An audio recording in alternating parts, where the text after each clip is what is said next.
Marami po nagtuturo na patungkol sa salita ng Diyos. Nagtuturo sila na mali yung magkakaunawa nila at mali yung interpretasyon nila. Dahil sa hindi nila pinag-aaralan ang unang-una yung background at saka yung mga bakit nasabi yun ng taga-sulat, ng manunulat. Tulad ni Apostol Pablo, sinabi niya na hindi ko pinahintulutan mga babae ang magturo, mangaral sa mga lalaki. Hindi niya pinahintulutan. So, sino ba yung tinutukoy doon? Kinakalain, consider natin. Sino ba yung tinutukoy? Sino ba yung kinakausa ni Pedro o ni Pablo? Sino ba yung sinulatan niya? Ano ba ugali? Kinakalain, consider natin. Huwag yung... Kasi sa Biblia, merong kinakalangan ng pag-aaralan mo ng background, yung bakit yan nasulatan yung mga tao ng bakit yan sabihan niya. Yan mo rin consider. Kaya maraming mga tagapagturo na mamali, nailis dahil sa sarili nilang interpretasyon. Nabasa nila, yun na lang ang ano nila. Hindi nila hinukay na malalim kung ano ba, bakit nasabi yun ni Apostol Pablo. Tuloy yung pagtuturo ng pagiging tagapagturo ng babae. Sinabi ni Pablo yun sa mga tao na mga babae, mga sinasabi niya, mga babae na magugulo, mga chismosa. Hindi naman lahat ng babae sa buong mundo, iglesia, sa mga mananampalataya sa buong mundo, ay chismosa at madaldal. Hindi. May mga babae dyan, may mga, di ba, may mga hukom, may mga, ibig sabihin may pinag-aralan. Noong time kasi na yun, mga babae nung araw na yun, walang pinag-aralan. Ang tangi lang, priority lang ng pag-aaral sa kanila, mga lalaki. Kaya kung meron silang katanungan, sabi ni Pablo, doon sa bahay nila, tanungin yung asawa nila. Hindi po pinagbabawalan ni Apostol Pablo lahat ng babae na mananampalataya na huwag mangangaral. At may mga nagsasabi pa na wala raw pastora sa Biblia. Yan ang isa malaking pagkakamali. Pagka may naipakita kayo na walang pastora sa Biblia, ako meron na may papakita pastora Biblia. Ano ba ibig sabihin ng pastora?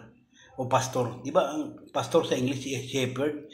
Nagpapakain ng tupa, ng flocks. Di ba yun ang ibig sabihin? Kung sasabihin mo walang pastora sa Biblia, yan ang isang malaking pagkakamali. Malilis niya pagkakadibate mo yung si Soriano tapos ka. Kasi hanapan ka ng Biblia. Si Soriano hindi naman siya naniniwala na sa babaeng pastora wala raw. Meron. Kung ako ni Soriano na tatanungin ako, baksak siya ron sa akin. Papakita ka sa niya word for word. Pastora. Sa Biblia. Hindi siya sa akin. Hindi ako masasabi, i-claim ko matalino. Hindi. Nagbabasa ako ng Biblia, nag-aaral ako. Nangingi ako ng tulong sa Banal na Espiritu Santo na turuan niya ako, paunawan niya sa akin. Pero hindi ko sinasabi magaling ako, matalino ako sa Biblia. Hindi. Nagbabasa ako sa tulong ng Panginoon na pinapaunawan niya sa akin. Hindi ko kiniklaim na napakatalino. Kung ano yung nababasa ko sa Biblia, nag-aaral ako pa. Hindi ko kagad yung nirelease, hindi. Ayaw yung maraming masabi sa akin na bulaan kang tagapagturo. Hindi.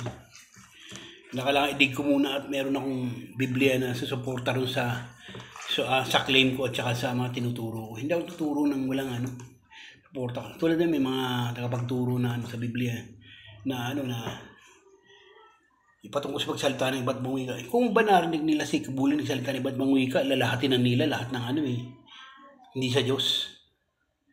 Karaniwan dyan, mga nagtuturo dyan, mga hindi naniwala sa operation na gifts of the Holy Spirit na hanggang ngayon nag-ooperate pa rin.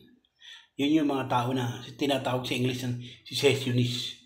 Yung mga niniwala. Pero ito yung mga tao na to, mga karaniwang mga tao na to, mga duwag to. Bakit? Tumatakbo to pag may mga demon possess. Bakit? Hindi sila naniwala sa gifts of healing and deliverance Alam nila nung healing and deliverance, panahon lang ng mga apostol yan. Kaya pagka may mga demon possess dyan, napapayo nila sa'yo. Pumunta ka ng doktor, baka meron kang sira sa ulo. Dalhin mo yan. Kaya yan, nagkaganyan, dahil merong yan. Ang nila, yung paliwanag nila, merong kinalaman sa mental health. Hindi nila alam, mayroong masamang espiritu na pwedeng kumukontrol sa tao. At ayaw nila nun, hindi nila kaya magpalayas ng demonyo. Bakit? Duwag Paano ang kapalasang demonyo hindi ka nga naniniwala sa kapangyarihan ng Banal na Espiritu Santo na kayang palayasin yan? Ang kaya lang nilang gawin ay pumuna. Hanapin yung mali ng mga tao na ginagamit ng Panginoon. Yun lang.